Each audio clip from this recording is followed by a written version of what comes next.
Pietro Bennardo, Buongiorno.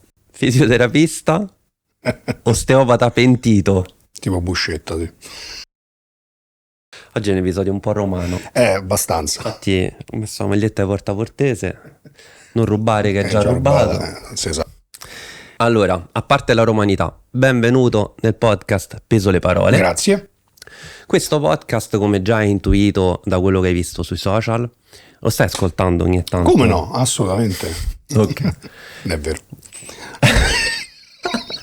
Allora, comunque, visto o non visto, è un portale che io ho voluto creare in collaborazione con appunto diversi professionisti che intervisto e che invito per promuovere più orientamento possibile, cioè un tipo di contenuto che sia di aiuto a orientare meglio le persone in relazione all'esercizio fisico e la salute psicofisica. E siamo d'accordo. E siamo d'accordo pure che è un bel casino. Infinito. Ne parleremo anche perché tu hai, si può dire, una comunicazione abbastanza polemica. Dici? Però abbiamo visto appunto che è veramente una giungla, quindi ci può stare che a volte proprio anche magari per, come le vuoi chiamare, esperienze brutte, scottature. Beh, ci sono passato in prima persona, insomma. Infatti ci racconterai. Mm. Partiamo, dici di te, da dove è partita la tua passione? Fondamentalmente dal fatto che sono tutto rotto. Quindi tu eri già rotto, Sì, ero già rotto. non è colpa No, dello studio. No, non è già rotto. Io ebbi una gravissima frattura all'età di 11 anni, quindi una frattura scomposta tibia-perone più una trima alveolare, quindi con interessamento del tallone, della sottastragale, una frattura veramente disastrosa che mi tenne 3 mesi fermo. 3 mesi, perché all'epoca si mettevano i gessi per semestri praticamente, perché adesso 25 giorni e devi tornare. Prima ci potevi andare in vacanza col gesso, quindi prima un gesso lungo, poi gambaletto, una cosa, vabbè. E poi tu devi recuperare, perché dopo 3 mesi praticamente i muscoli non esistono più, l'articolarità praticamente non sai più cosa sia, e sono passato per vari studi di fisioterapia in cui ognuno diceva la sua su come dovevo recuperare, su quello che dovevo fare, sui collegamenti che c'erano tra i vari parti del corpo, eccetera, eccetera. E da lì mi cominciò a interessare un pochettino, no? Tutto quello che riguardava in qualche modo la fisioterapia e il recupero. Poi mio padre cominciò a fare le manipolazioni vertebrali alla clinica Guarnieri a Centocelle. Da paziente? Da paziente, sì, a ricevere le manipolazioni vertebrali da un chiropratico americano, un certo Tim, mi ricordo. E io ero affascinato da queste manipolazioni,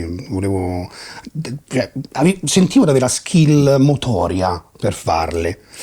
E diciamo da lì è nato un pochino tutto questo interesse che poi mi ha portato nel tempo, crescendo, a scegliere dopo gli studi delle superiori la facoltà di fisioterapia. E da lì, subito dopo aver fatto la laurea, quando si esce, dovete sapere che soprattutto insomma nel 2000, solo 24 anni fa, non si sapeva lavorare, non si sapeva assolutamente cosa fare col paziente. Quindi vari corsi, shiatsu, riabilitazione posturale, ATM, corsi su metodiche strumentali, ultrasuono, magneto, eccetera, eccetera, però non c'era questa grande soddisfazione, finché poi arrivai all'osteopatia, no? Che ti dava questa visione un po', ti illudeva, oggi dico, di avere una visione più globale, no? In qualche modo condita da un'aura di autorevolezza, no? Quindi questi osteopati che studiavano il cranio, che studiavano l'anatomia, i visceri, che sapevano tutte queste cose. E quindi comincia questo percorso e già al primo giorno io mi ricordo che dissi all'insegnante: ma un'idea, come si fa a muovere in anteriorità, posteriorità, se non c'è un'attivazione del retto femorale o degli ischiodi orali? E quello, ti devi fidare. Che senso quello? Non ho capito. Traduci anche per il popolo? Sì. Praticamente la parte dell'anca in cui che si articola con la colonna, col sacro, ha dei movimenti in anteriorità, appunto di rotazione anteriore o posteriorità, che però non dipendono esclusivamente dall'attivazione muscolare, secondo gli osteopati. Perché ci possono essere anche altre motivazioni viscerali, craniosacrali, eccetera, eccetera, eccetera.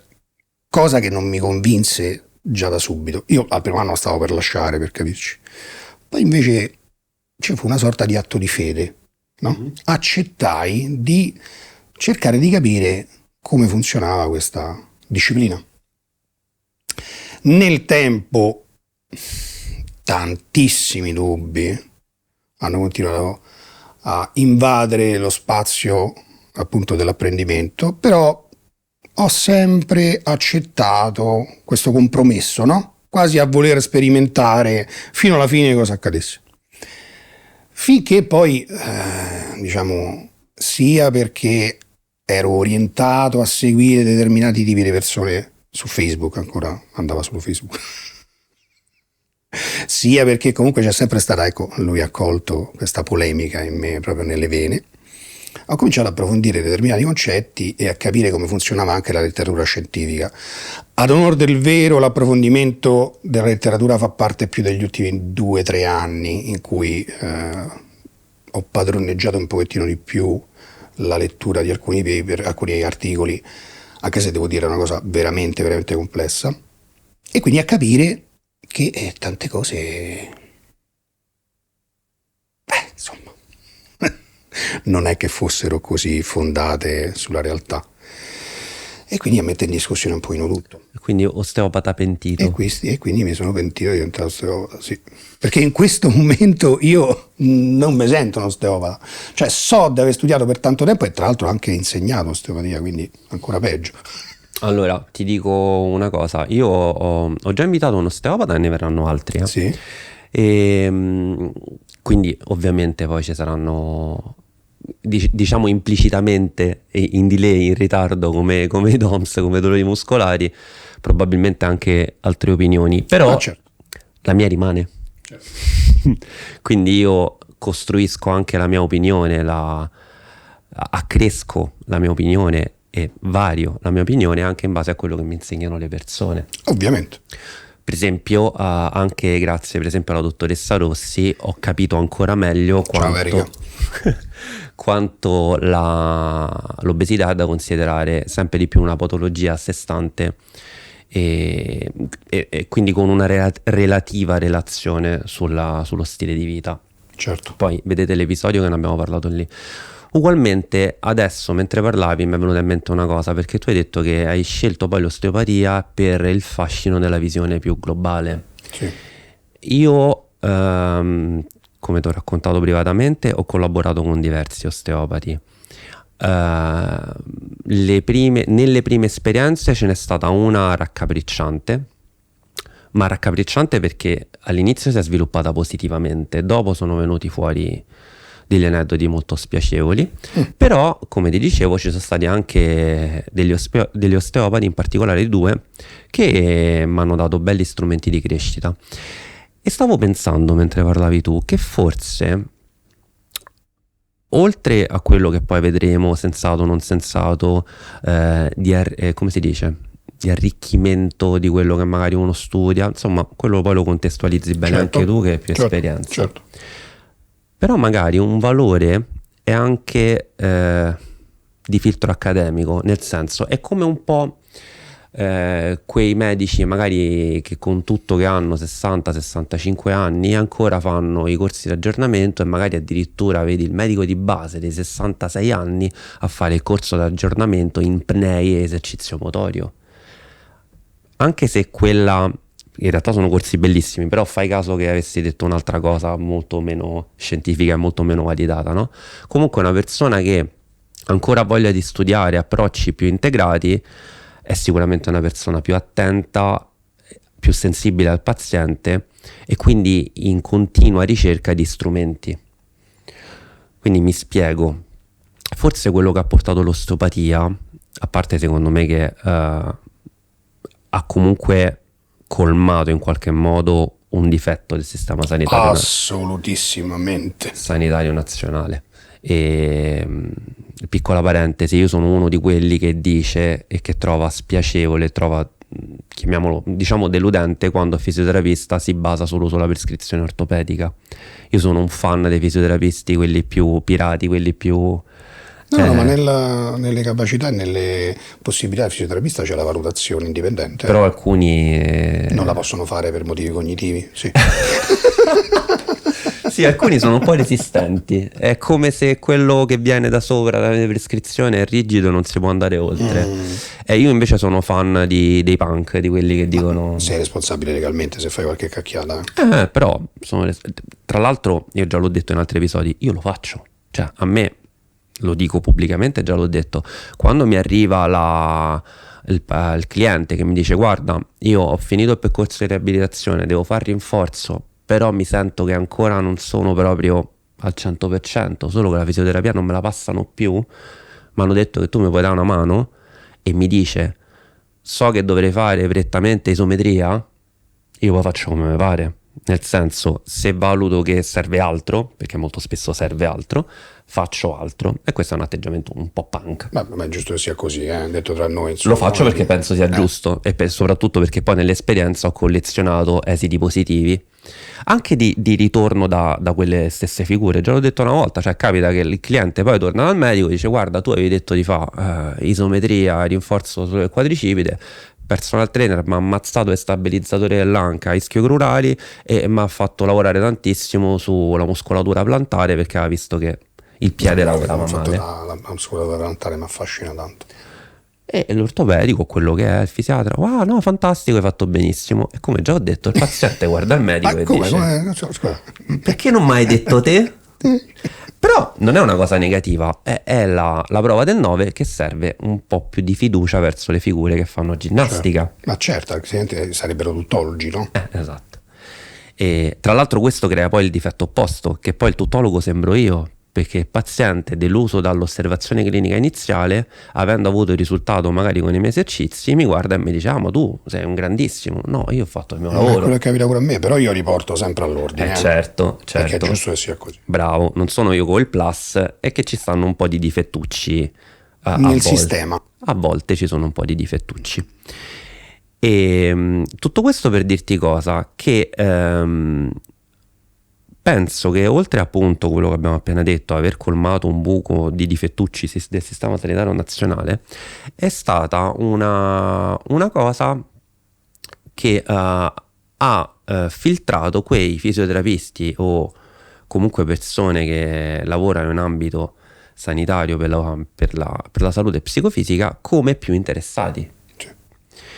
Poi vedo che alcuni sono pentiti, tipo te.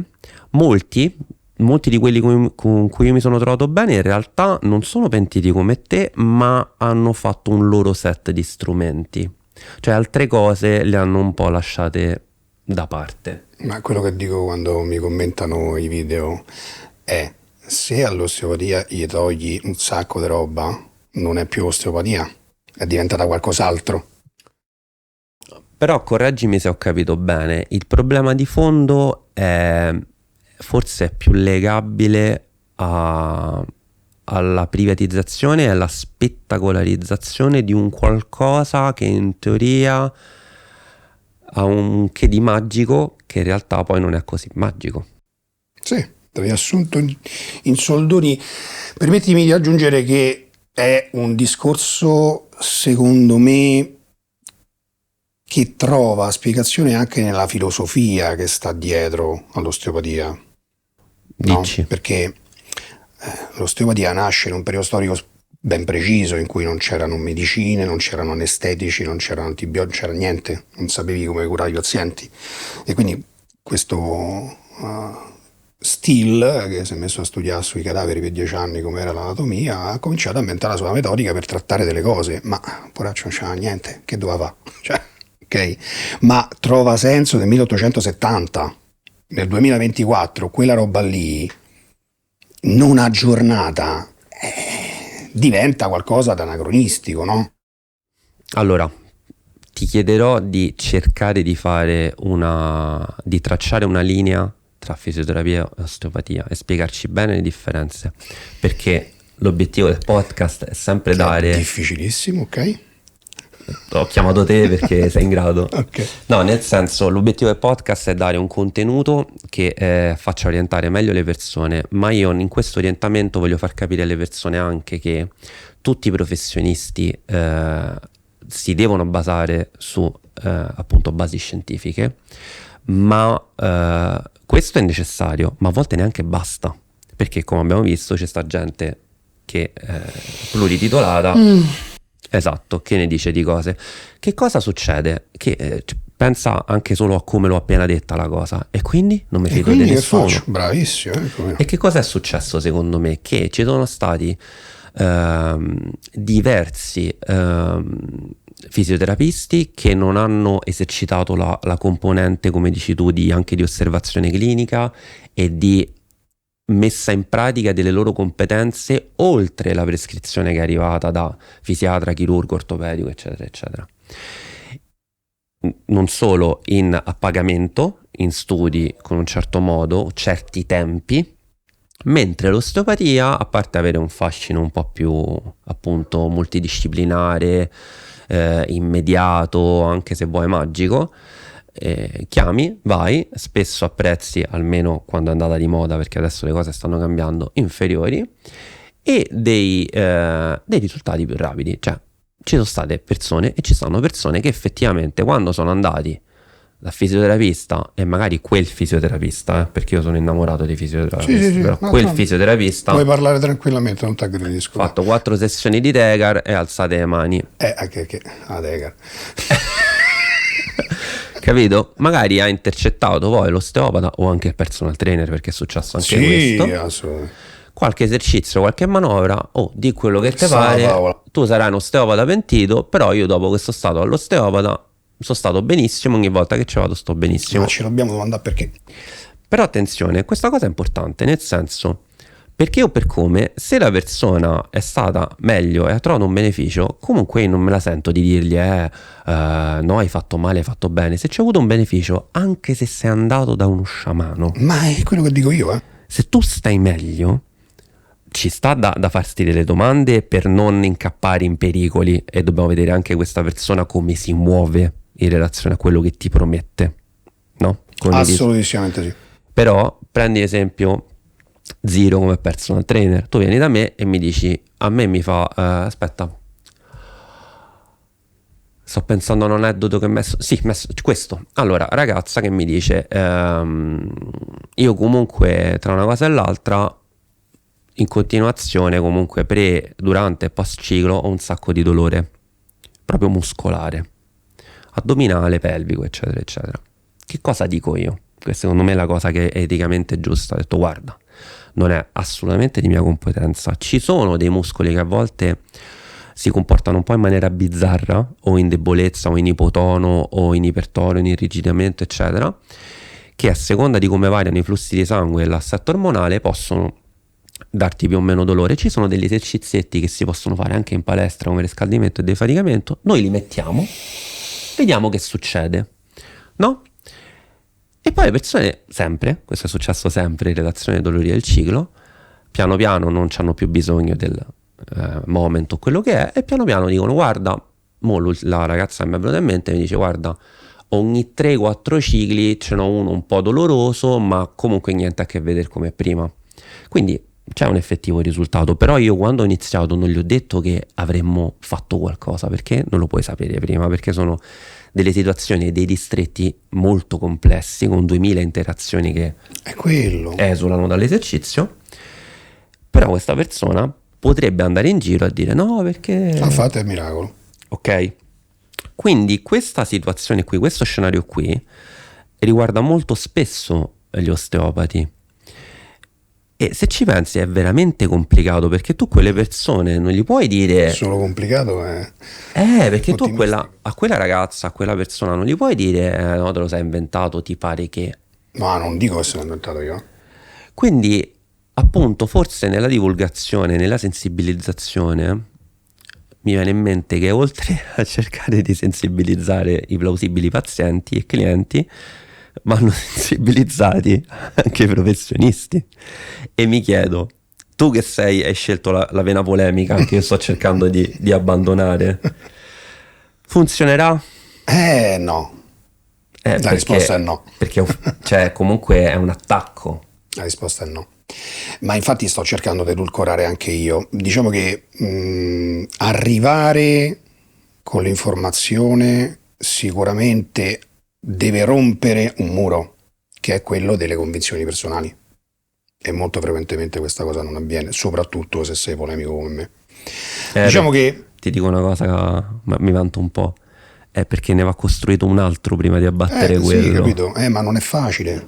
Come fai a costruire qualcosa su una variabile, su una quantità di variabili immensa? Cioè, come fai a dire, guarda che probabilmente sta roba qua è funzionato perché tu hai instaurato una relazione terapeutica, quella persona credeva in te, il sistema di credenze di quella persona si è sposata con le manovre che hai fatto, quindi tu hai dato fiducia, quindi lui ha continuato a fare movimento, quindi lui si è sentito meglio per una serie di robe che, che costruiamo così, capito? Però, come tu dicevi prima, subentra l'etica. Nel momento in cui tu capisci che determinate cose non funzionano come viene professato,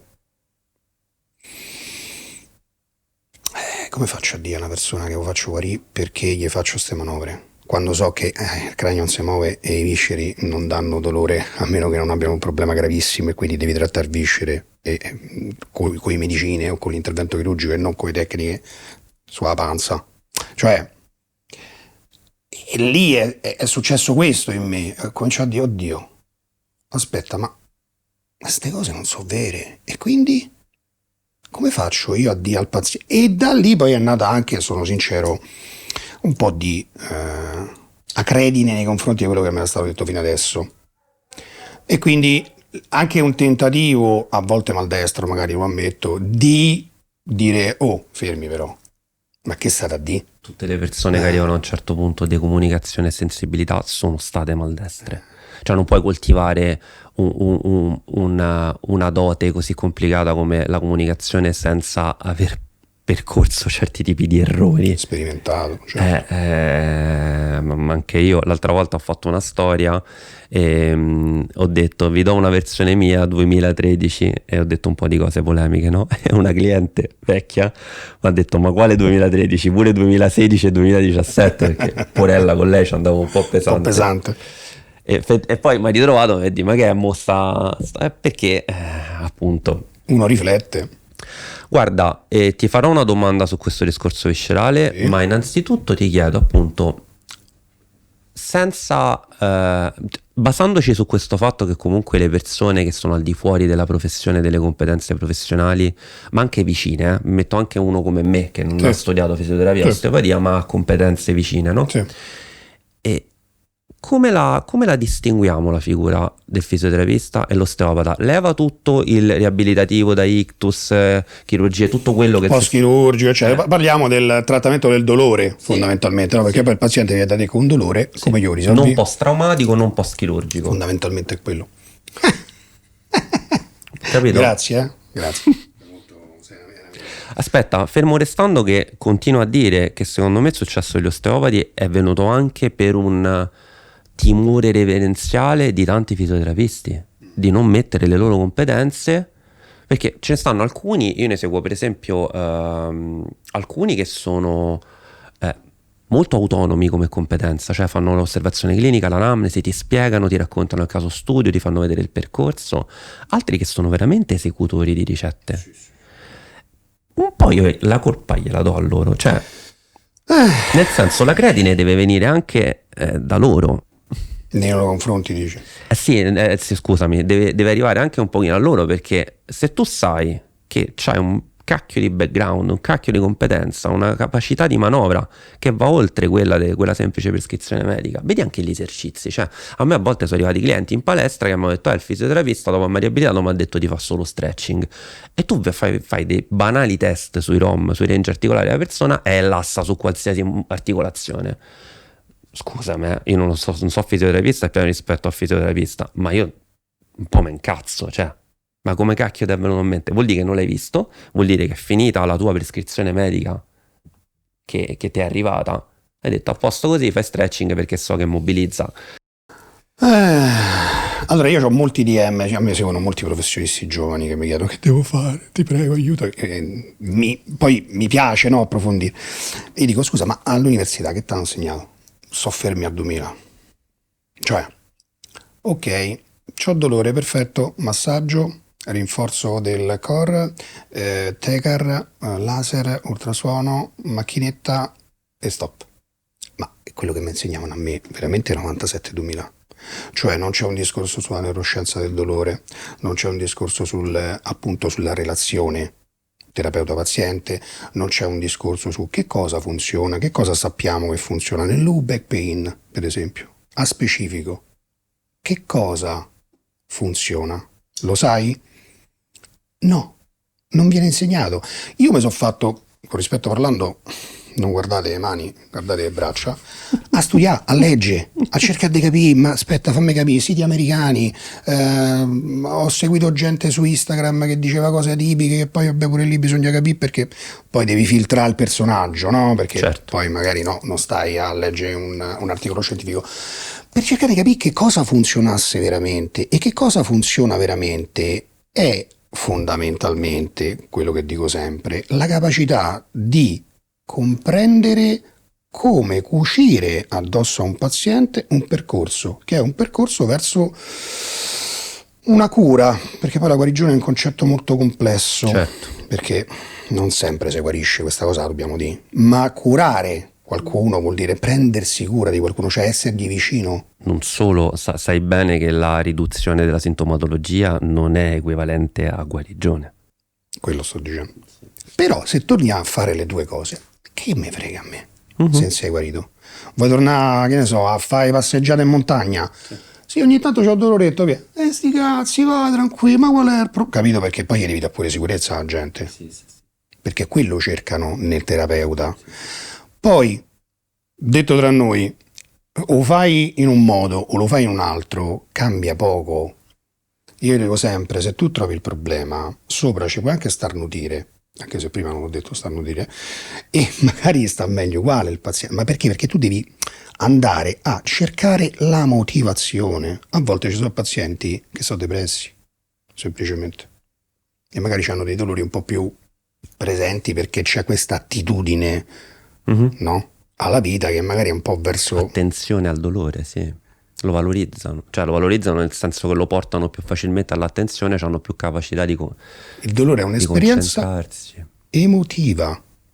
Tra l'altro, correggimi se sbaglio, si stima che dopo i 6-8 mesi è anche plausibile che il dolore sia solo un'efferenza neurologica delle fibre che hanno cominciato a modulare meno. Se non c'è una motivazione istologica diventa dolore cronico, sì.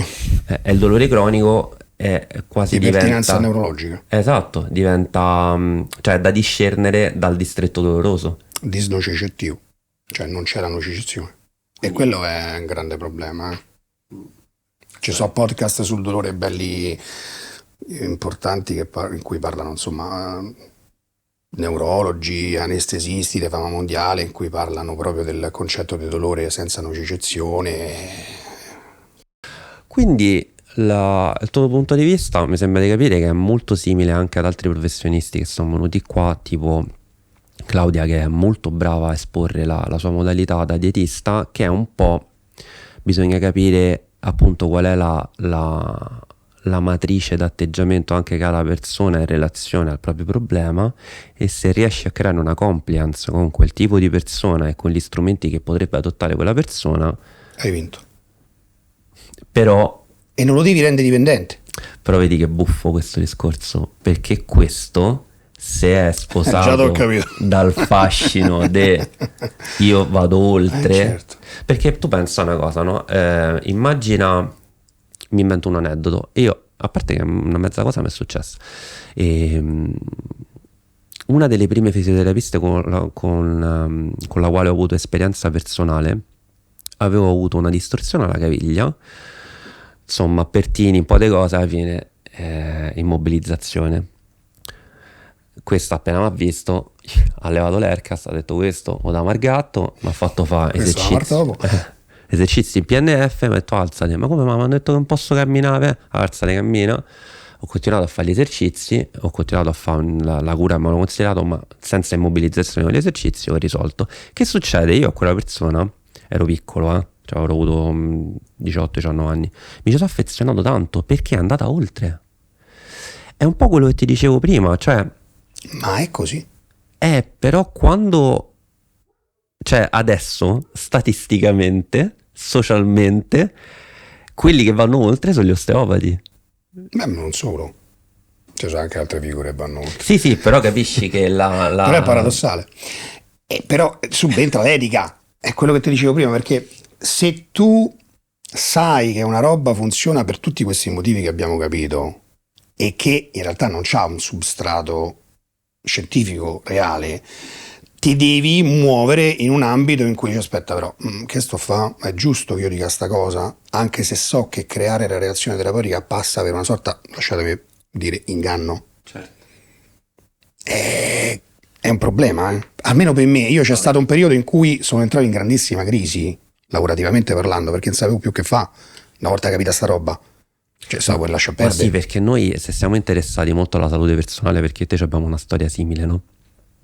Che succede? Tu arrivi alla validazione scientifica, alle review, alle meta-analisi, perché? Perché vuoi stare il più lontano possibile da quello che potrebbe allontanarti da una risoluzione.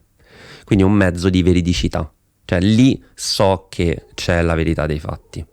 Poi crescendo capisci che quando presentavamo a quella persona che magari volevamo stesse meglio la veridicità dei fatti con le linee guida OMS, Hai perso ogni potere. ok, allora che succede? Anche io creo l'inganno, questa è una cosa che ho detto spesso, sì, le linee guida sull'attività fisica e l'OMS, ma chi te dà retta? Cioè te danno retta quelli che già sono un pochino proni al movimento, gli altri ti dicono se 150 minuti, se de qua, se dell'ancio, Certo.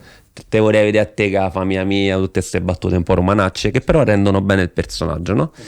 E lì crei degli inganni, tipo vabbè, però ogni tanto al lavoro cerca di alzarti, vabbè, però se vai allo stadio vai a piedi.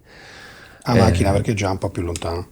Guarda, lo so che l'esercizio rompe le palle, però se hai trovato che ti piace il trekking, prova a cominciare a allungare i trekking. Oppure c'hai tua figlia che ogni tanto va in gita ai castelli, faccia pure te. E appunto con degli inganni, con delle cose che non sono scritte nelle linee guida, crei una compliance a costo di portare quella persona a un minimo di movimento, a un minimo di terapia. Certo.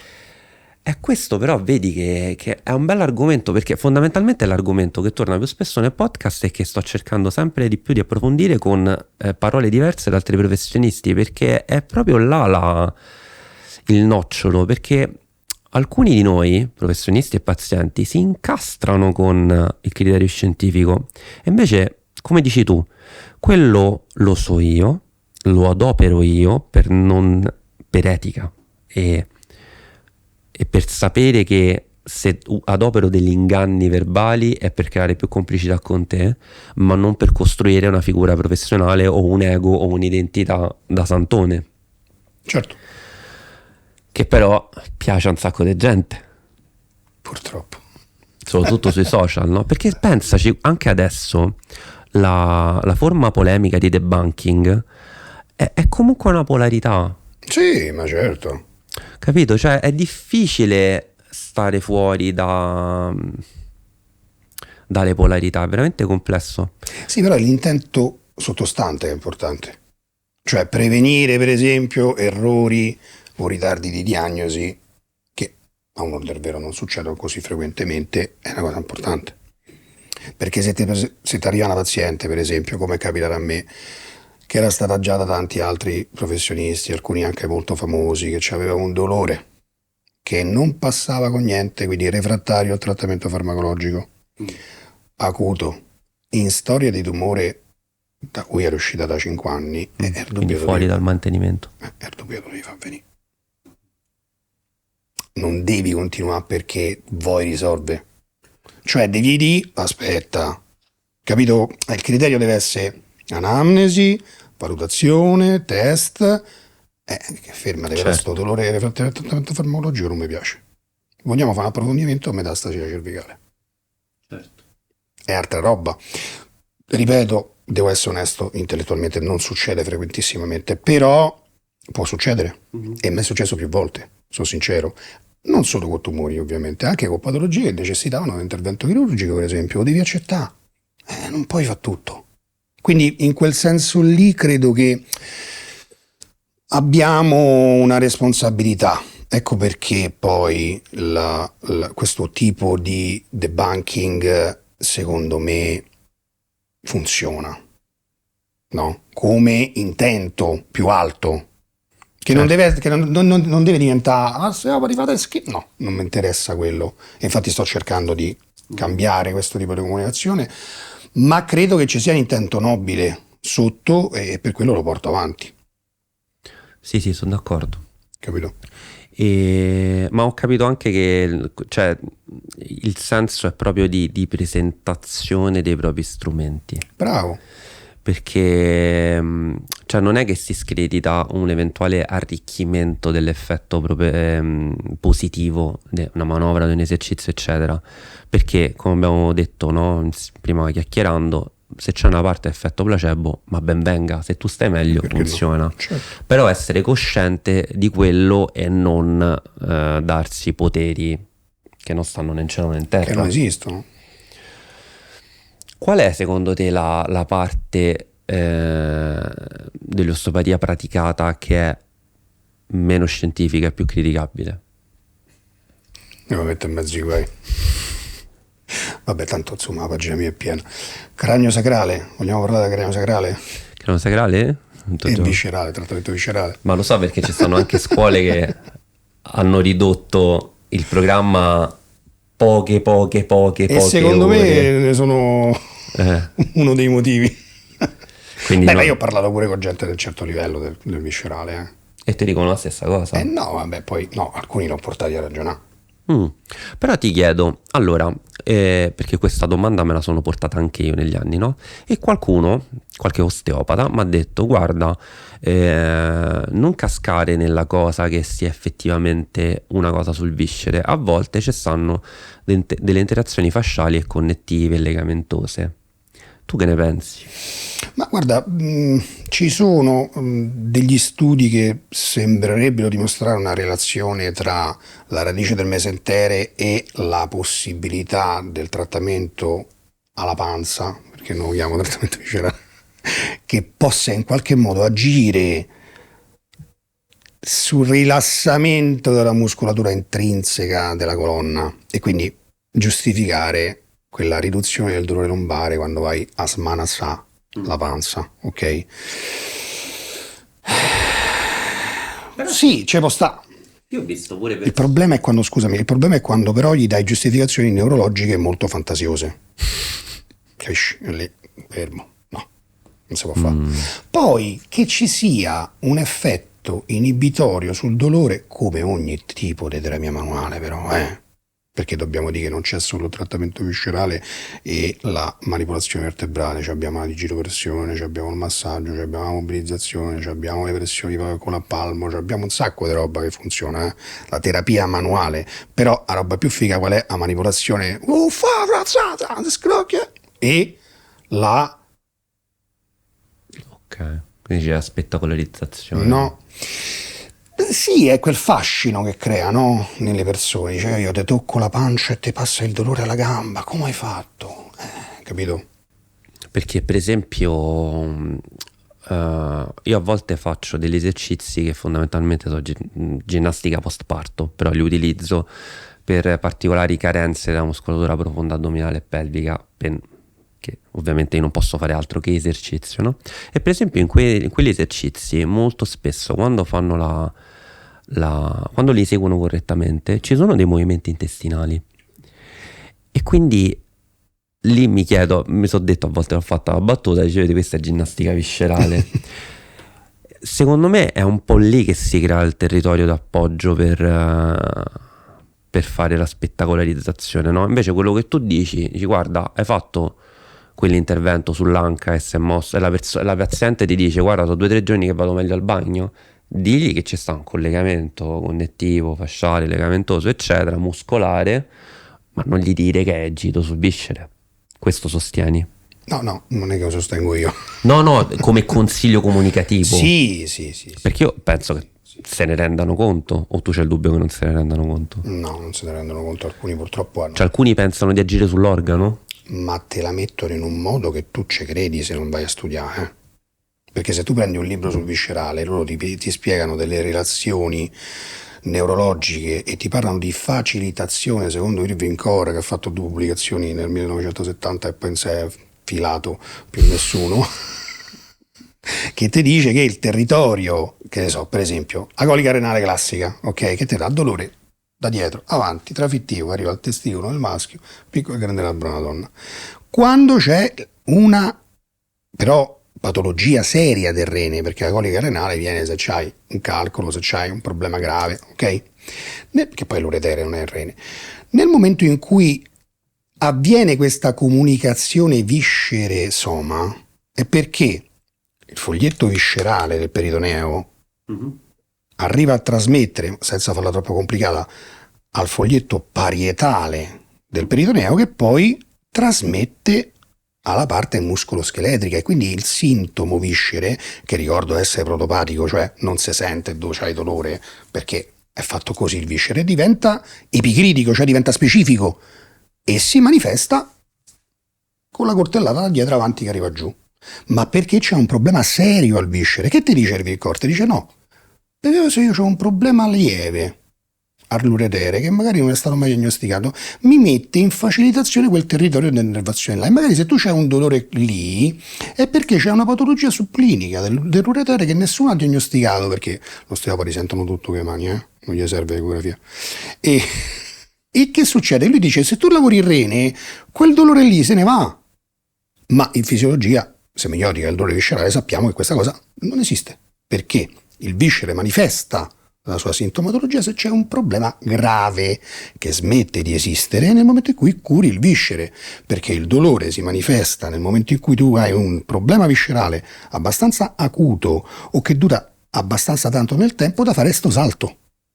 Ok? Ecco perché se noi parliamo di viscerale puro, che parla di questo, perché nelle scuole di questo parlano, capisci che non è così che funziona la medicina. Non è così che funziona la scienza, non è così che funziona la semiotica del dolore viscerale. Capito? È questo che dico io. Poi, la paziente che viene da me per andare al bagno, parliamoci chiaro, perché ci sono donne che vengono a studio a fare il trattamento alla panza per andare al bagno, è meccanica, quella, perché no? Sì, promuovo la peristalsi. C'ho donne che hanno risolto la stitichezza con una seduta. Ovviamente per un periodo di tempo limitato, perché la stipsi ha dei motivi, certo. ne risolvi con le mani, no? Se no torniamo a fare i sciamani. Quello è un argomento vasto, ma soprattutto è molto di interesse tra professionisti sia della stessa professione che vicini.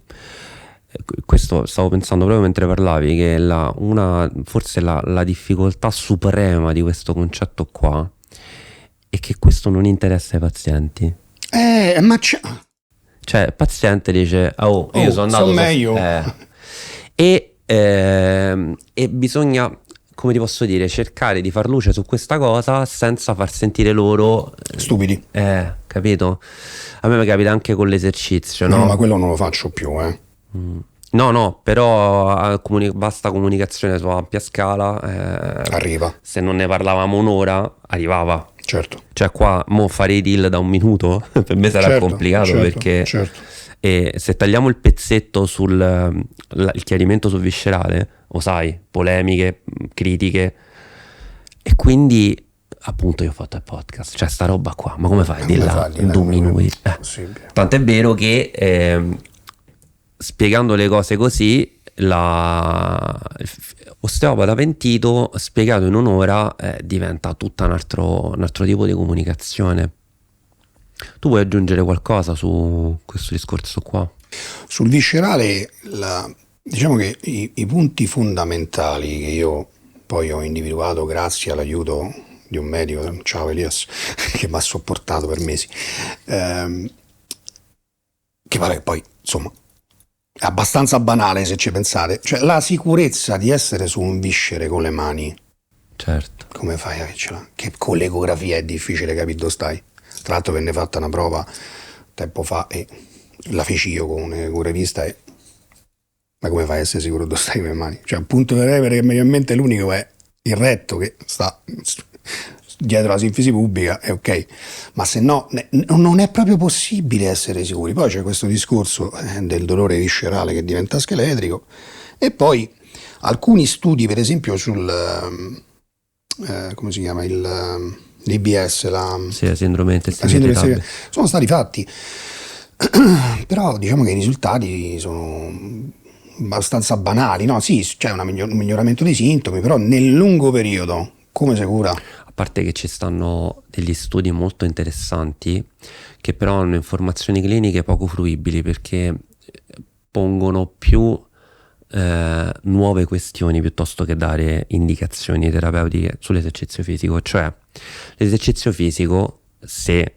è benefico, quindi è con la giusta stabilità articolare, i giusti stimoli, il rapporto tra capacità di recupero e capacità di sforzo, eccetera, è comunque in grado di fare da analgesico, è anche in grado di migliorare delle condizioni cliniche che non sono inerenti al sistema muscoloscheletrico. E questo perché succede? Perché comunque ti dà degli incrementi anche di capacità cholinergica, quindi di fare proprio una modulazione dell'infiammazione e del dolore migliore. I famosi fattori contestuali di cui parlavamo, no? Quindi, se ci pensi bene, uno potrebbe anche dire la stessa cosa in relazione all'esercizio. Non è abbastanza spettacolare. Ho capito. Comunque, fondamentalmente il concetto sul quale tu sei più sensibile e cerchi di portare a miglioramento è un po' lo stesso mio, cioè quello di allontanare l'effetto guru,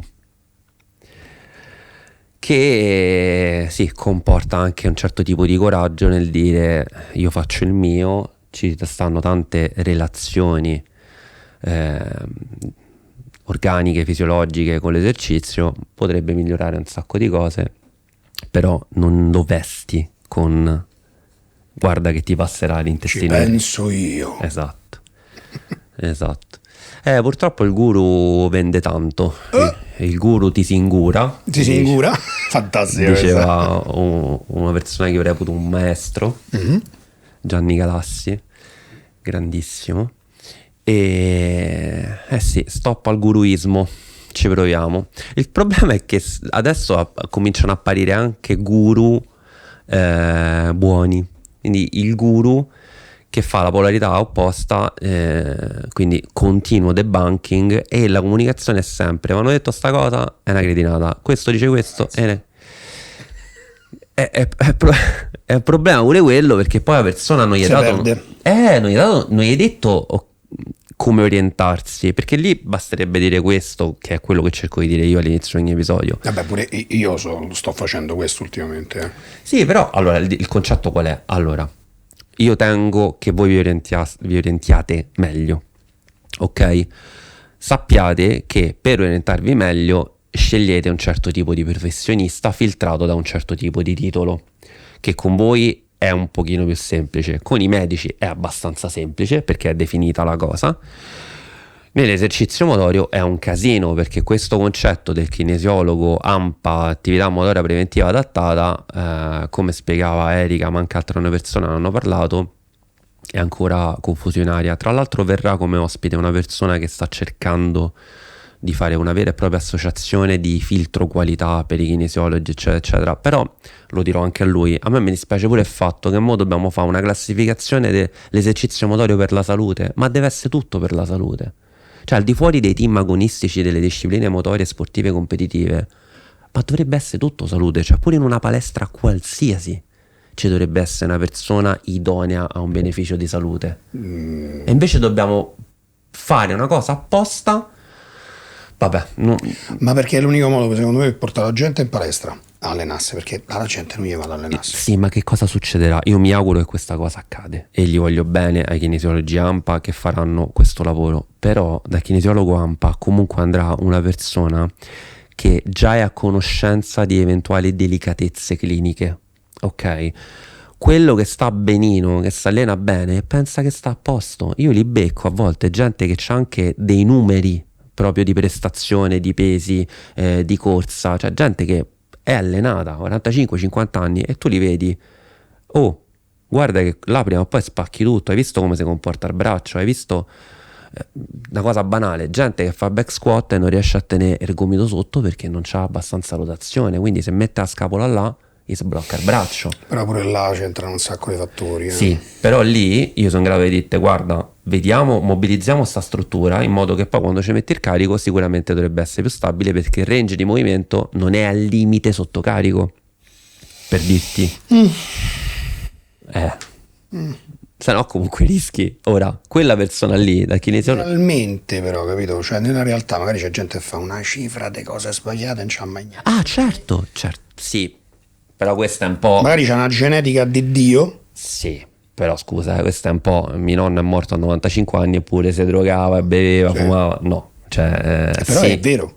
Sì, però nel senso bisogna educare le persone pure che ci sta nell'esercizio fisico ci stanno diverse cose da tenere sotto controllo se lo fai come certo livello. strumento. Anche perché lascia stare lui che probabilmente non si fa male, soggetto ipotetico, ma pensa alle persone intorno a lui se si fanno male. Quelli vengono a chiedere l'esercizio a me, o magari mi incontrano e io dico guarda, no, l'esercizio motorio importante è quella, e loro mi dicono ma l'hai visto però Pietro che allenate è tutto rotto?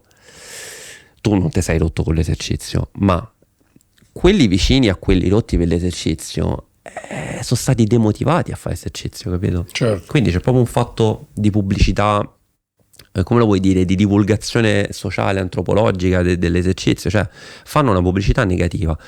Però ti volevo dire un'altra cosa. Sì, ecco, appunto, ci saranno i kinesiologi AMPA che però ho paura che si occuperanno solo di persone molto sensibili alla propria salute e gli altri saranno... rimarranno lì. Quindi, boh. Quindi, come dicevo, medici è molto facile filtrarli per il titolo. Quindi, sì, medico, no, medium. Fisioterapisti, osteopati, ci siamo più o meno. Esercizio motorio, un casino. Però, dopo questo filtro, bisogna anche valutare altre cose che sono anche più fini, più di comunicazione, di compliance, di capacità interpretativa del criterio scientifico e di applicabilità in base al contesto sociale, economico, eccetera, eccetera, cose già dette.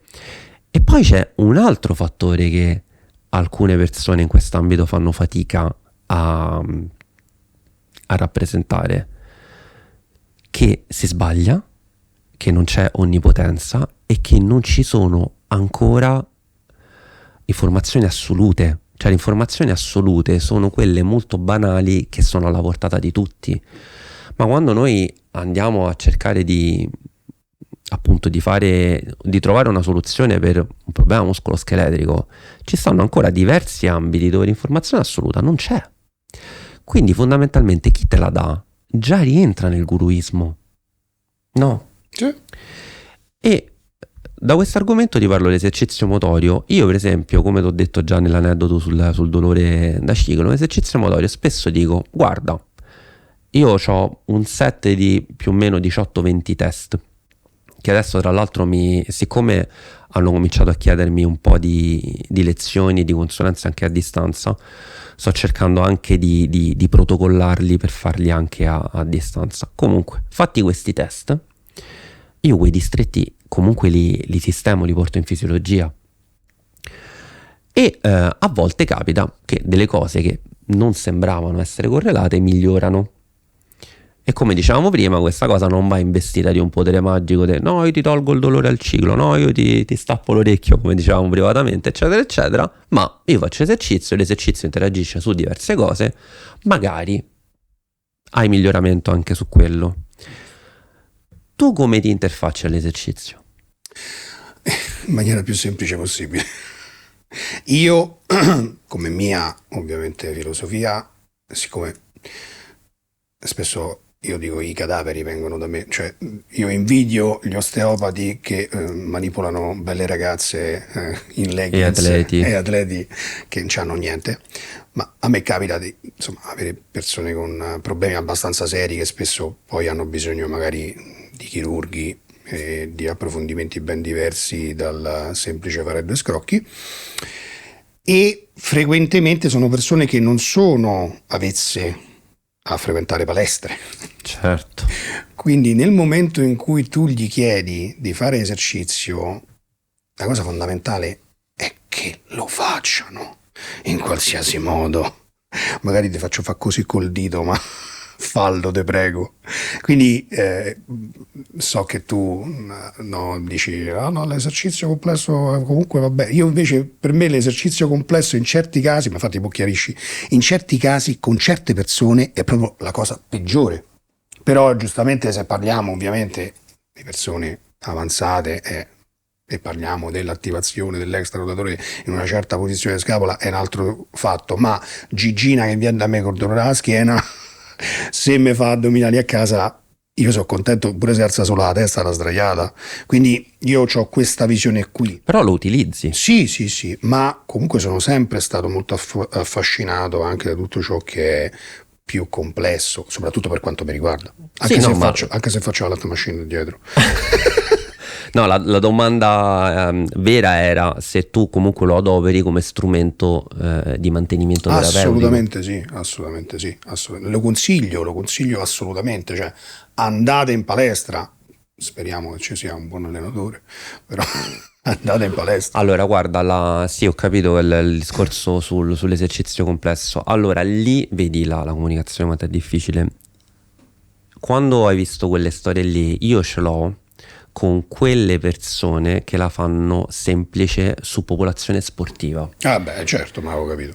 Quindi che fanno? Che dicono, ancora là che te metti là a parete in affondo con l'elastico, con la bacchetta, il respiro, panca, squat, stacco e trazioni. Secchio le minestre e via. Che te vuoi inventare? Dopo riso e pollo, sente vapor di che pensi esce mens.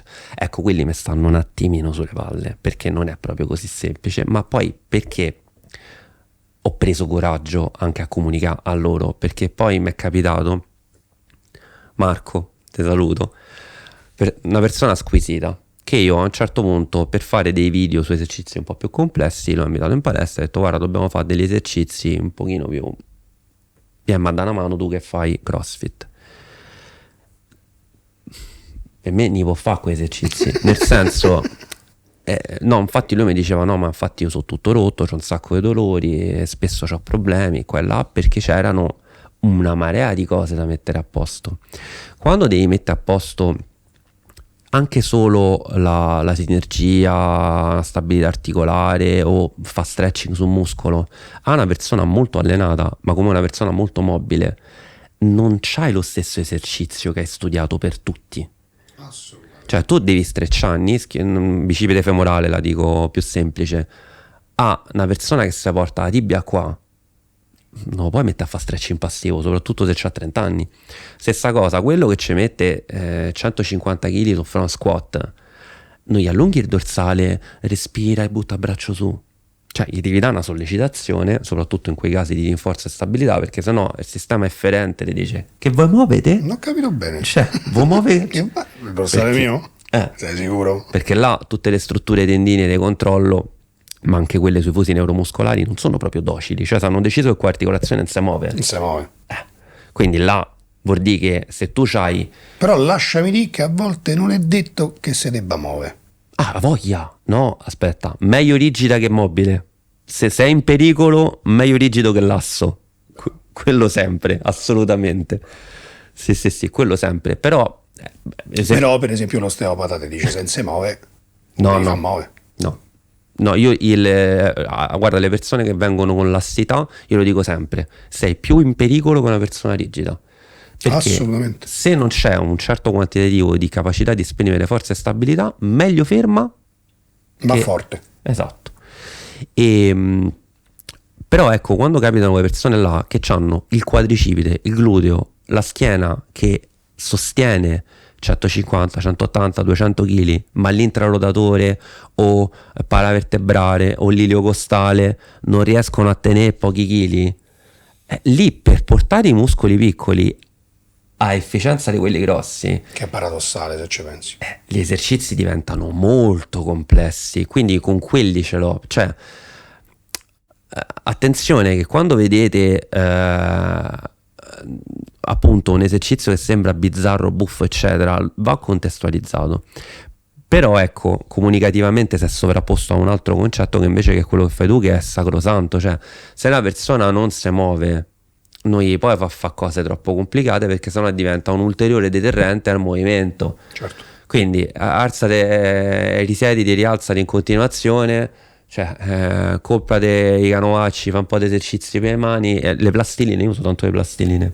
Sì, La sì, riabilitazione della mano, perché persone che fanno molto poco movimento, hanno stili di vita sedentari a livelli proprio importanti, hanno poca proprio, come la puoi chiamare, cioè c'è proprio poco spazio di tempo e di capacità sociali e economiche per metterci l'esercizio, perché magari mi dicono a me mi servi te, ma io non ce l'ho i soldi per pagarti. Allora gli dico guarda, tu non te puoi sedere, fai sto lavoro, far pendolare, eccetera eccetera, comprate la plastilina, la Terraputti, quella verde, che è durissimo, allena tanto la muscolatura della mano. Perché? Perché negli ultimi anni sono uscite delle pubblicazioni belle che ti dicono che nel decadimento muscolare la periferia impatta di più. Aspettativa di vita addirittura. Quindi allena le mani, allena avambracci e mani, perché sembra che poi il decadimento di tutti i muscoli più vicini al corpo, più vicini al centro, più mediali, e ne traggono beneficio anche se non sono allenati. Per dirti, no? È una cosa dove tu prendi un'informazione scientificamente rilevabile e la adatti al contesto sociale. Quindi sì, assolutamente vanno rese semplici le cose, perché le persone, se hanno difficoltà, non le puoi complicare. A me mi arrivò una cliente che era stata paziente da un genetista dietologo e mi ha portato la dieta, un plico vabbè, la dieta non l'ho vista, okay. Ho visto gli esercizi, un plico, okay. Perché evidentemente ci capiva anche di esercizio fisico-motorio, un plico di PDF, tutti esercizi e ginnastica funzionale, eccetera eccetera. Fatti? No, è andata meglio, perché io prima di vedere sto plico gli avevo consigliato di fare un po' di far track, interval training sulla cicletta, perché lei c'ha la cicletta. E sta signora, che tra l'altro è sanitaria poi, sta signora mi dice: ma a me mi è stato detto non fa la cicletta. E tu che vuoi dire? Sì, perché mi hanno dato sto programma, avrò sto PDF, tutte cose giuste. Ma hai mai fatto? No. Manco mai iniziato. Ma certo. Fai la cicletta. Ma mi hanno detto di non farla. Cioè, pensa che incastro si era creato. Cioè, questo devi fare. Quindi se prendi i mezzi e cammini un chilometro e più al giorno, o ti metti mezz'ora in bicicletta, non ti serve a niente, devi fare questo. Ma non ha mai fatto. Allora, io ho fatto l'università con Spolverini. Fa ridere, Allora, Spolverini a Riccia, Castelli Romani, 97-2000, contestualizziamo. La maggior parte delle signore che avevano avuto ictus, lo sai come recuperavano la manualità dell'arto superiore? Cucinando. A fare gnocchi. A fare la pasta. Signor, e tagliatelle ce le porta tutte a noi. Però se ci pensi c'ha senso. Capito? Sì, muscolatura digitale. La capacità di adattarsi. Anche perché se fanno il pane, non so se mi ha fatto il pane senza io sotto Covid ero diventato fornaio. Cioè, facevo un pane. Mani, fatichi e come? Porca miseria. Sì. È interessante sta cosa. Ma guarda che, cioè. Ma gli stessi fisioterapisti ci dicevano: non fagli fare la pasta. Se era maschio era un problema. Se era femmina era bello. Perché mettiti là, fa gli esercizietti e cose rude. No. Che tra l'altro se poi devi fare delle forme, c'è pure una parte di abilità. Certo. Abilità digitale. Ma se ci pensi, fa la pasta. Lobo parietale, organizzazione prospettica. Un sacco di roba. Cioè dal punto di vista tattile. Sì, sensoriale. Riconosci certo. l'umidità, certo. Ci va la farina. È troppo secco, c'è gusto. Capito? Cioè stiamo a parlare di. Oh, questa è alta riabilitazione. Sì. Però scientificamente sì. A signora dei Castelli. Che è fondamentalmente poi quella magia di cui parlavamo, no? Cioè, io che ti ho detto fa la pasta, e però tu recuperavi massa chiesto, sto fisioterapista era proprio troppo forte. No, cioè, che ovviamente non è un mio. Sì, hai trasferito una competenza scientifica. Ma lo dicevano i fisioterapisti che stavano all'università: signora, faccia la pasta. Figo, E racchiudeva un sacco di roba. Cioè, Perfetti, il metodo Perfetti, che diceva di riabilitare prima l'arto superiore, per poi prima la periferia, per poi arrivare alla parte prossimale. Oddio, insomma, io ci ho mezzo litigato a un convegno con Perfetti, strano a dirsi perché io sono molto calmo. Non li dico nessuno. Perché lo tieni fermo il paziente. Ci vuole tanto per recuperare la periferia. Tenerlo tanto fermo c'ha delle controindicazioni se il paziente è stato paralizzato. Ah, aspetta, ok, quindi è un altro, non sono persone che sono sedentarie. No, sono parliamo persone di lesioni immobilizzate. neurologiche. Ah. Il Perfetti è un metodo di riabilitazione neurologica. Cioè Perfetti, Bob, Ok. Cabot, cioè sono delle metodiche. Quindi la critica è non puoi lavorare solo il distale. Se quello non si muove, sta troppo seduto, sta troppo sdraiato, ci sono delle patologie che, no, sono legate proprio al stare troppo seduti, stare troppo sdraiati, e tu gli riabiliti prima la mano e non lo metti in piedi come si fa dappertutto. Però la teoria era che sì, ma la riabilitazione poi era qualitativamente migliore, perché se tu recuperi la periferia, Certo. no, è più se tu recuperi la parte prossimale che prende tutto, e poi la mobilità fine te risente. Certo. Quindi lui che ti diceva? Lavoriamo sulla mobilità fine prima, facciamo riconoscere le superfici, facciamo riconoscere le dimensioni a occhi chiusi, facciamo con l'artosano, poi con quello malato, fa la pasta. Se ci pensi, là dentro c'è tutto. Assurdo, no? No, allora mi piace un sacco perché tu l'hai visto, mi segui, no? Io per esempio parlo sempre anche di disegno e di musica, perché lo uso come criterio di esclusione di persone che non mi riguardano. Perché ogni tanto mi capita, siccome ho fatto amicizia con un sacco di medici che si sono trovati bene, mi capita che mandano delle persone che in realtà non sono da mandare a me. Psichiatriche? Psichiatrica è un termine complesso, sicuramente che hanno bisogno di neuropsicomotricisti o comunque di una visione sulla parte neurologica. Però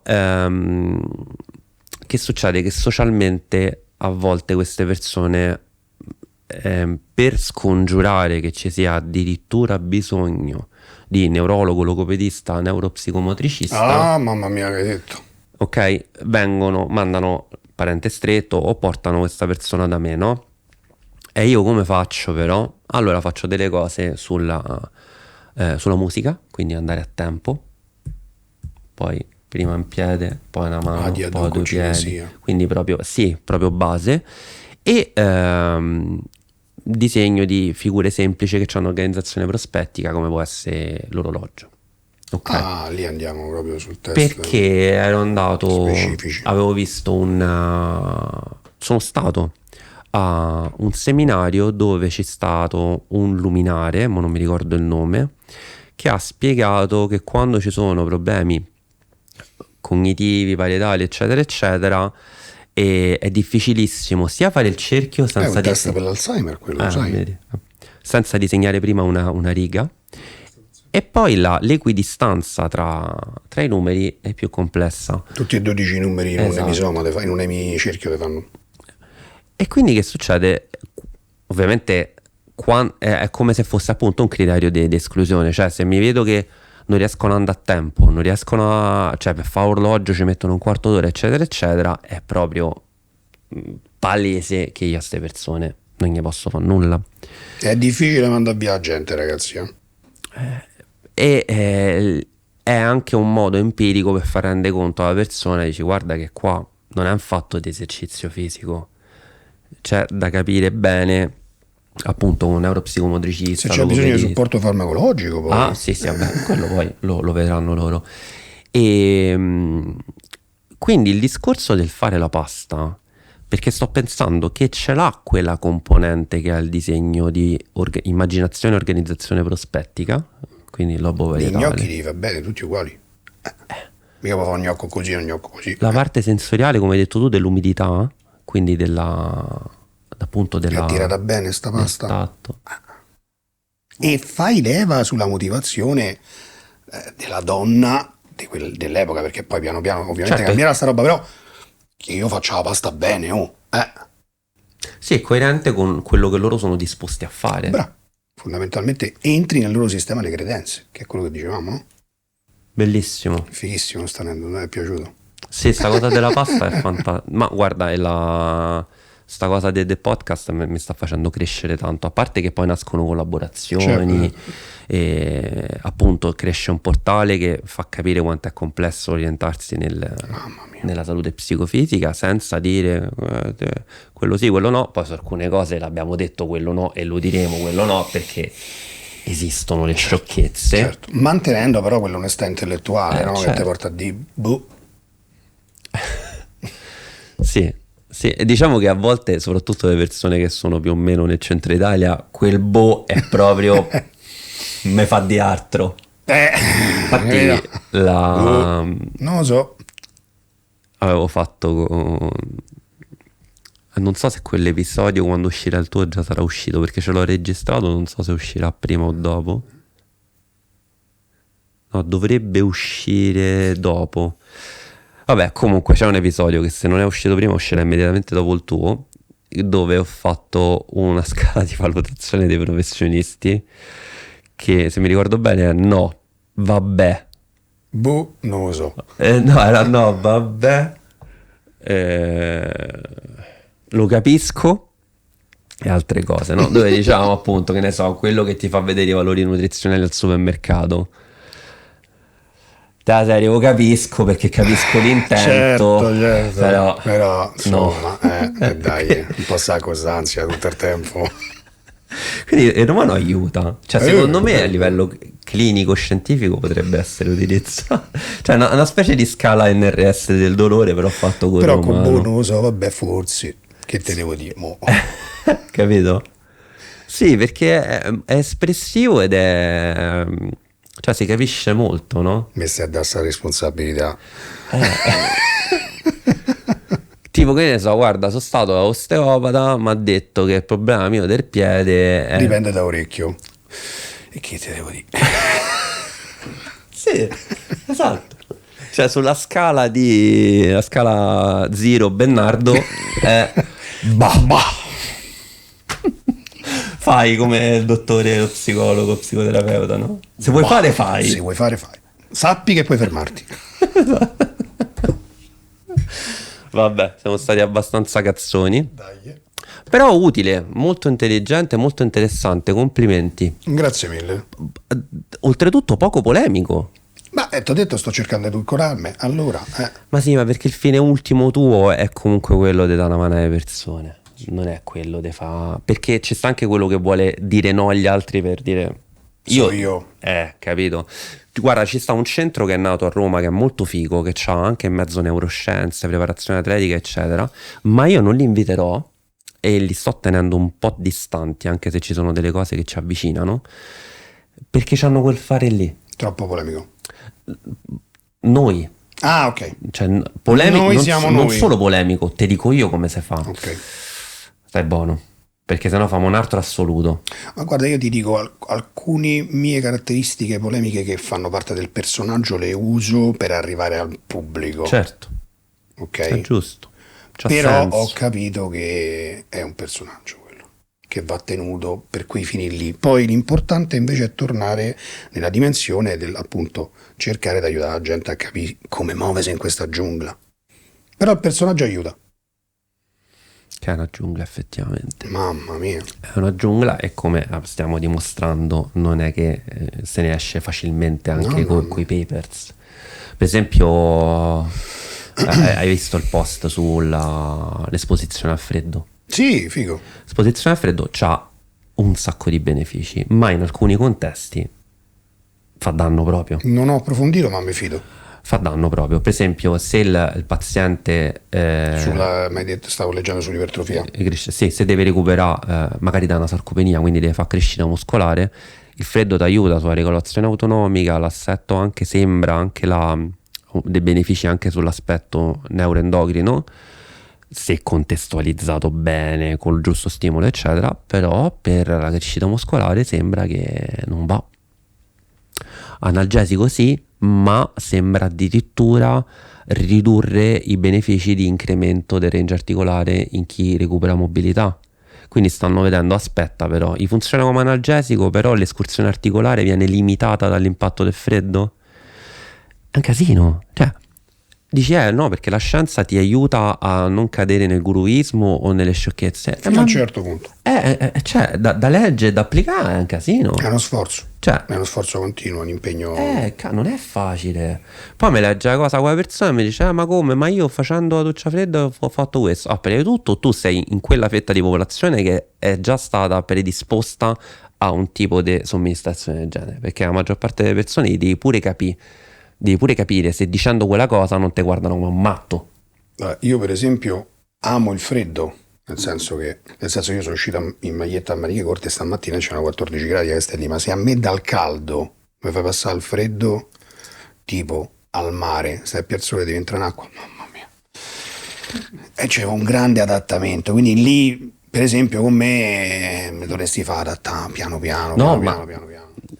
A parte la somministrare lo stimolo giusto, io dicevo proprio comunicarlo come strumento. In quel senso tipo. Se vedi che la persona proponendo una cosa del genere ti prende come matto, Sistema di credenze. santone, non lo dici, Sistema non ne di parli proprio, cioè non lo valuti proprio come strumento. Come la stessa cosa se viene il mega atleta che sta in fissa con la crioterapia eccetera, non gli dici guarda è inutile che fai 20 minuti nel ghiaccio perché così e così. Dici ma veramente, ma che figata, quella, e piano piano lo aiuti a avere un rapporto più sostenibile. Falso che sei. Falso sei. L'inganno. Però è così. E come dicevo prima, è proprio questo incontro con la propria etica che va fatto. Se si vuole, ovviamente, poi no, approfondire, che è una cosa personale, questi argomenti. Ultima domanda e ti porto ai saluti. Quali sono secondo te le red flag e le green flag dei terapisti manuali, fisioterapisti e osteopati? Quello che dico sempre, forza, sensibilità devono essere presenti, quindi non ci devono essere problemi neurologici nella persona che vai a manipolare. No, io dico per il paziente nella scelta del professionista. Ok, non avevo capito. Allora, sicuramente una formazione universitaria, quindi fisioterapia, l'osteopatia attualmente non è. Però sono partiti 2 corsi. Sì, no? però non ci sono lauree. Nessuno si è laureato in osteopatia. Certo, perché sono partiti Sì. quest'anno. Poi Certo. voglio leggere i programmi comunque io, Sì, perché gli osteopati dicono che non ci sono osteopati. appunto. Ma io lo sapevo che sarebbe andata a finire così. Cioè, nei docenti non ci sono osteopati. Ma come fai a mettere cranio sacrale all'università? Ma come ti dicevo, però, io so bene che in alcuni percorsi di osteopatia privata, quindi non parliamo di università, già è stata praticamente tolta sia cranio sacrale che Ma viscerale. guarda che è tanta roba che è stata torta però così, tanta. Quindi, vabbè, comunque. Sicuramente la formazione universitaria, bisogna capire adesso che cosa è diventata l'osteopatia, perché credo che si stia trasformando, ma ho le mie remore. Comunque, perché, ripeto, è un'altra roba, bisogna chiamarla in un altro modo. E indubbiamente ecco, questo non guruismo, cioè se qualcuno mi dice ti guarirò, ecco, andate via. Perché quel ti guarirò fino a un certo punto, no? Cioè nel senso, io mi prendo cura di te, sì.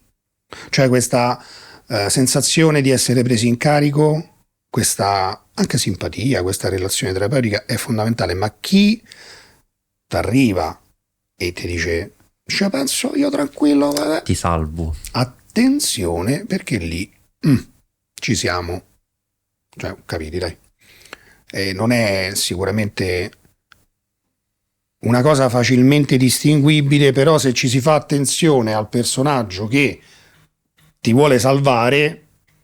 Per esempio, secondo te è una green flag, perché secondo me lo è, il lavoro in team, cioè quando tu incontri il fisioterapista Assolutamente sì. che ti dice guarda io collaboro con gnatologo, gastroenterologo, qua e là, Ortopedico.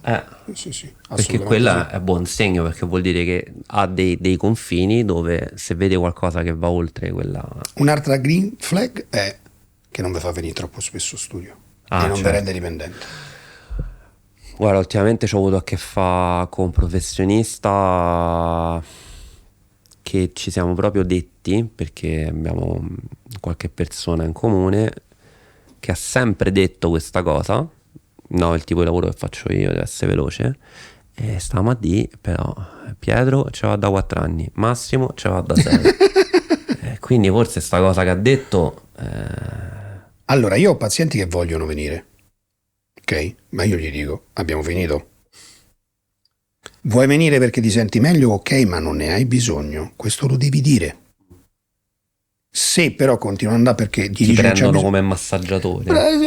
benessere, cioè loro si sentono meglio con le tecniche che A faccio. spa. Sì, la SPA, e ci sono uscito con video, insomma, no? Quindi l'onestà sta anche in quello, cioè tu vuoi venire perché ti senti meglio? Ok, ma non ne hai bisogno. Ma sì, ma come capita nell'esercizio fisico, cioè io per esempio quando sono partito a fare quando ho cominciato a lavorare con un bel po' di clienti, che era un lavoro full time, 30-35 ore, ero molto rigido sull'online.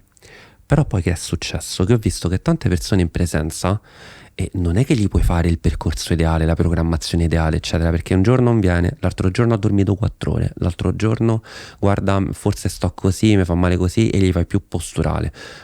Cioè, ci stanno un sacco di variabili che fanno in modo che il lavoro non è proprio quello che i testi ti fanno vedere, perché il testo di fisiologia dello sport, cioè tutto quello che si studia sull'esercizio motorio, sul sano, ora è incredibilmente sovrapposto con lo sport. Quindi a noi ci hanno insegnato a lavorare sulla persona in palestra come se fosse uno sportivo, ma con prestazioni minori. Invece non è così, perché tu non c'hai la preparazione. Cioè, tu ne hai vuoi di 3 mesi facciamo ipertrofia, poi facciamo mobilità. Ce l'ho qualcuno che faccio così, ma sono persone anomale. C'ho un ragazzo, per esempio, che seguo così, che è bravissimo e riusciamo effettivamente a mantenere una programmazione, no? Però sono casi rarissimi. E quindi che succede? Che poi a un certo punto mi sono detto, ok, ma a sto punto riesco a lavorare con una persona che sta a Viterbo, che mi può vedere una volta al mese. E qual è la cosa che dico? Dico, guarda, che hai visto quanti esercizi hai imparato? Hai visto che hai capito che per la tua postura questi esercizi di riscaldamento e di rinforzo sono sacrosanti, ti accompagneranno praticamente sempre? In realtà puoi fare tutto da solo. È quello che dico io. Però a volte dicono sì, però dai, ogni tanto ci vediamo, me sto più sicuro, mi fa piacere, anche l'appuntamento, no? Ma nel percorso c'è anche quello, attento. Cioè non è che io ti voglio abbandonare, è diverso, ti voglio rendere indipendente. Certo. Se tu vuoi, puoi fare da solo, tranquillamente. Se tu vuoi venire una volta ogni 2 mesi perché stai meglio, ma perché te devo dire no? Non c'ha senso. Però devo essere onesto, ti devo dire guarda che hai finito, stai bene, stop. Mo c'è una signora con una frattura ai gomiti e vorrei continuare a venire. Vedete, la signora è recuperata la frattura. Cioè non... no, però io sto meglio, voglio venire. Va bene, facciamo qualche altra seduta, ma lei potrebbe smettere qui, se ne renda conto. Che sta cosa va detta? Ma se no, ma che stai a fare? Dai, far serio. Io tra l'altro penso che tutta questa zona d'ombra che abbiamo cercato di descrivere e rappresentare, il guruismo eccetera eccetera, non è per motivi economici. Perché tante persone cadono nella cosa e dicono no, è per soldi. Non è per soldi, è più fine la cosa, perché secondo me c'è dentro proprio un discorso... Da parte del guruista? Sì. Sì, no, egocentrico, ipertrofico. Sì. Non è un fatto di... Non è solo Mm. per soldi, ma è anche per soldi. Mi viene in mente una famosa nutrizionista che dice cose allucinanti. Per fortuna adesso inizia a essere famosa anche per dire cose allucinanti. Ha suggerito pubblicamente di bere l'aceto prima di pranzare per ridurre. Vabbè. Fa bene al reflusso gastroesofageo questa cosa. E mi sembra di aver capito prima visita 500 euro. Nel senso che fa bene perché il reflusso arriva. No, sì. È pro. Al reflusso gastroesofageo piace questo elemento. Esatto. Mi pare 500 euro prima visita, eccetera. Beh, buono, Però io sono convinto che non è un fatto di economico assolutamente.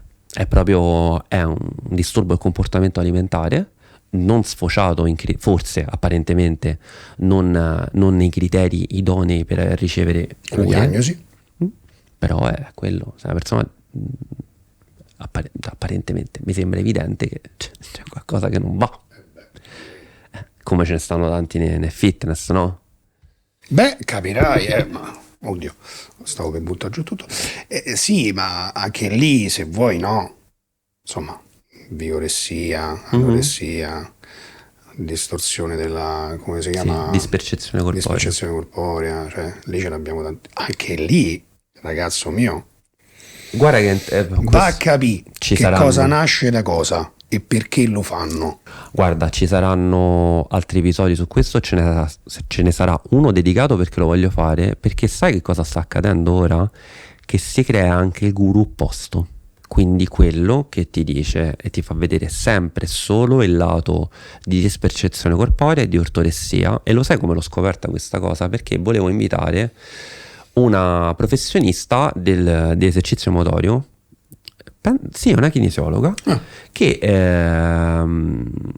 ha sposato tantissimo la causa dei DCA, perché ne ha sofferto e ne parla spesso, Vabbè, pure io. però parla solo di quello. Cioè non riesce a essere più empatica e avere una comunicazione sostenibile con quello che dice: aspetta, fermate, Io ce l'ho. io non ce l'ho, mi vorrei far crescere più il deltoide, vorrei aumentare la mobilità dell'anca, però se lo fai troppo probabilmente dietro c'è un concetto. Oh, tranquilla. Fly down. Cioè c'è sta la gente che si allena per il divertimento e che ci tiene al proprio aspetto, che è molto lontana dall'essere disfunzionale, perché sennò poi che succede? Che fai una cattiva pubblicità a quelli che si occupano di DCA, si crea proprio un circolo vizioso infinito. Questa cosa me ne sono resa conto quando ho mandato un post a una cliente che ha avuto DCA e ogni tanto c'ha delle ricadute e dice: ma io come faccio quando conosco un ragazzo comincia a uscirci e questo non capisce, non c'ha il linguaggio, le competenze di chi ci capisce, perché vanno istruiti i familiari, le persone che ti stanno intorno, no? E allora ho mandato un po' di post di Lilac, il centro di disturbo del comportamento alimentare, e mi ha detto una cosa illuminante: guarda, mandameli perché io non li seguo più. Perché non li segui più? Gli dava trigger. Perché mi fanno sentire malata. Gli dava trigger. E lì mi sono reso conto che quei contenuti piacciono alle persone vicino, propositive, sensibili e produttive, ma chi ce l'ha... Capito? È come se tu c'hai l'amico appassionato al bodybuilding, magari che sta esagerando, magari ha scelto pure il doping, magari lo vedi che c'ha tanta dispercezione corporea, eccetera, eccetera, gli dici: oh, guarda, stai diventando malato, sei fissato, fai schifo. Come pensi di poterlo aiutare? Se no. Capito? E invece gli dici: madonna, porco due, quanto sei arrivato del braccio, così e cosa? Sì, però frate, hai visto che il tendine comincia a essere infiammato, che il tallone te saluto, i polsi te saluto? No, fermate al tendine, non gliene di tre. Però, capito, magari trovi delle cose che sono in un contesto figo di allenamento muscolare, ma cerchi di fargli venire dei dubbi. E tutto là sta. Tutto quello che abbiamo detto fino adesso, se ci pensi, no? La capacità di inserirsi nel contesto del paziente cliente, che è una cosa difficilissima. Mamma mia. Grande, fighissimo. Dai. Magari ti invito e cerchiamo di andare oltre la comunicazione che abbiamo spolpato tanto Volentieri. bene così, e magari tiriamo fuori anche qualcosa di più tecnico. Volentieri. Anche se vedi, poi noi siamo già in quella fase dove la parte tecnica perde un po' di fascino, perché abbiamo capito che Sì. c'è un gran da Non fare. c'ho tecniche magiche io, raga, mi dispiace. Ci stanno tecniche magiche, non ci stanno esercizi magici, non ci stanno alimenti magici, e questo porta a pochi soldi. E poco interesse. Poco interesse, poco ego e pochi soldi. Però è così. La verità è... Cioè, la verità, oddio, mo faccio il guru, però, insomma, diciamo che più o meno Il guru ti singura. le cose stanno così. Allora, io ricordo a tutti, salutiamo i guru, Ciao guru. salutiamo i guru a casa, salutiamo anche... uno, aspetta, questa la devo dire, durerà di più l'episodio, me lo devo dire. Vai. Genio, qualcuno capirà di chi parlo. Genio assoluto. Mi appare un reel dove c'è Mentana, Sì. giornalista, Sì. che parla dico Pietro Bennardo. Sì. Ok. Il fisioterapista Pietro Bennardo ha pubblicato, ha detto pubblicamente questa cosa, la comunità scientifica ha fatto questo e sembra vero. Ti dico, La I. io l'ho fatto, esatto. Il post era sulla I, però gli ultimi 5 secondi appare lui che dice: attenzione, intelligenza artificiale. Di tua. Perché tu per 50 secondi senti Mentana che parla di Pietro Bennardo come fisioterapista, che ha detto delle cose che hanno crinato il mondo della fisioterapia. Ok? Sei un genio. Quando l'ho fatto vedere a mio padre, che oggi fa 86 anni, mio padre non capiva che non era vero. Cioè, capisci? Siamo dovuti... Questo è il problema. siamo dovuti arrivare alla fine, dove giustamente, e poi che cazzo gli dici? Perché lui alla fine te lo dice che è finto. Però pensa che gancio pubblicitario. Si è salvato, diciamo, no? Pensa che gancio pubblicitario. Tutta gente che vede i primi 20, 25, 30 secondi. Ma anche 10. E sente Mentana che parla di te su tutte le cose che dici innovative sulla fisioterapia. Geniale. Genio. È una persona molto in gamba, anche se usa un po' la modalità oscura, ma uno che... Spigne, Sì, come si dice, avranno capito a casa nei di chi giardini parlo. di Cambridge. Capito? Tanta roba, Porca miseria. Non l'ho visto io, però. Dopo ovviamente me lo farei vedere. Cioè, e io ti dico, mi sono fatto pure ho detto, ma forse dovrei fare pure una cosa del genere. Cioè, è fighissimo. Però non lo farò. No, non ce la facciamo. Anche perché se costruisci un certo tipo di persona, poi che se veda sta roba qui, dai, perdi un po' di credibilità. L'ha fatto così poi. Cioè, magari ci metto un'amica mia che fa finta di essere giornalista e mi prende in giro. Dice, c'è uno scemo che sta cercando tramite contenuti di 1 ora e un quarto di... che non guarda nessuno. Dove cazzo vai?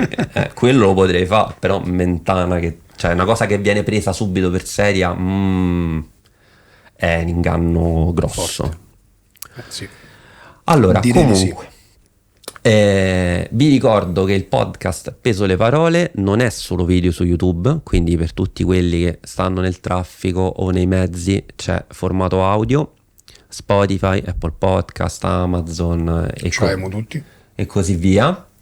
E iscrivetevi, se siete su YouTube iscrivetevi, se siete su Apple Podcast Apple Podcast o perché è podcast Spotify eccetera, comunque iscrivetevi, fate recensioni perché ce n'è bisogno, perché poi succede una cosa assurda, l'hai visto? Io in pratica con 12 episodi sono arrivate nelle prime posizioni in classifica, non c'ho recensioni, c'ho pochissimi iscritti, non c'ho commenti, c'ho pochi episodi, però comunque è salito, quindi buono. Qualcosa si sta muovendo.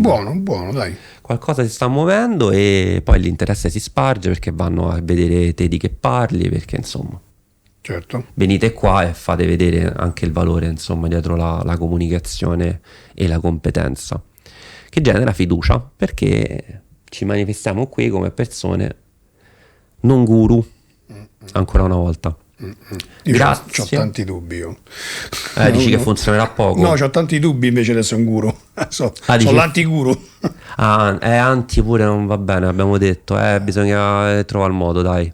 Però ci stiamo riuscendo. Ma io questo è il fatto, cioè io secondo me ci sto riuscendo, ma perché ci riesco? Perché arrivano tutti i pezzi comunicati diversamente da professionisti in ambiti diversi, no? Quindi anche quando arriva una persona come ci sono state, no? Vedi per esempio Erika, Claudia, Ansa, eccetera, cioè quando arrivano persone con, è uscito anche un episodio con la dottoressa Angelini, che è un'oncologa, che ha detto anche delle cose un po' così, che c'è qualcuno che è molto dentro la comunità scientifica, a qua e là, eccetera, e io nell'episodio ci ho tenuto a dire, ho detto sì, però in oncologia, come a un certo punto con un'altra professionista ho detto sì, però aspetta, nel tuo contesto clinico non è applicabile a tutti sta cosa, però sono tutte informazioni che aiutano le persone a capire che hai capito che in quel contesto, in quella branca clinica, in quel caso specifico è importante. È pesare le parole, appunto. Sì.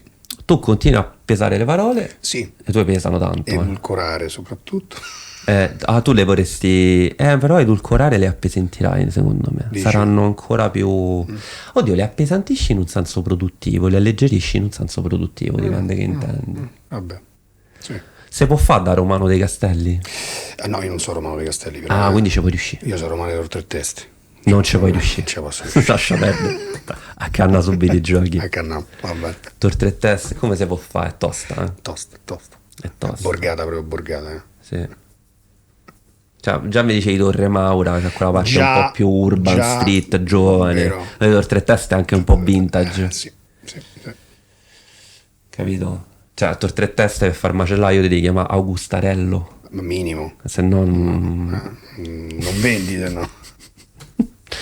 Magari chiamo pure il macellaio a parlare. Come no? Stigma sui nomi del macellaio. È un'idea. Ma la fragosta tu? Come la dai? C'è una però tecnica qua- particolare? Qua non vorrei sembrare poi contro vegetariani e vegani, perché non lo sono. Vanno contestualizzati anche quelli, quello. l'abbiamo detto. Ma la scelta etica non è discutibile. Bravo, l'abbiamo detto col dottor Anzà, la scelta etica non è discutibile. Se lo fate per benefici di salute, attenti che Beh, ridurre le carni fa bene, ma non pensate che è una cosa magica. C'è un episodio intero, mi sembra il 6. No, il 6 è... No, il 6 è Letizia, kinesiologa, che ha parlato di heart rate variability. Vabbè, o il 7 o l'8, o il 5, non mi ricordo. Grazie. a te, Grande, grandissimo. Sono contento. pure io. Ciao a tutti.